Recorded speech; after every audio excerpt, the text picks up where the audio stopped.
पाकिस्तान 'ਚ पंजाबी कॉम्प्रैस्तां दे सब तो वड्डे नैटवर्क पंजाबी नैशनलिस्ट फोरम वालों जी आयां नूं। पंजाबियां नूं नफसियाती मरीज बनाउण वाले कौन ने? मशरक की तरफों गालिब ते मीर तकी मीर ने हमलावर हो के पंजाबियां दी जुबान ते काबज हो के पंजाबियां दे शाह हुसैन ते बुल्ले शाह नूं मगलूब करके पंजाबियां नूं समाजी अपाहिज बनाया होया है।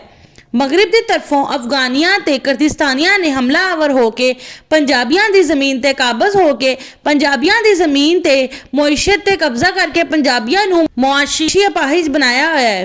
नतीजा ये निकलिया कि पंजाबी कौम मजहब के बाद जुबान के लहजिया इलाकियां ते बरादरियां नूं भी तकसीम होने के बाद बाहम दस्तो गिरेबां है, जबकि अफगानी कुर्दिस्तानी ते हिंदुस्तानी राज कर रहे ने।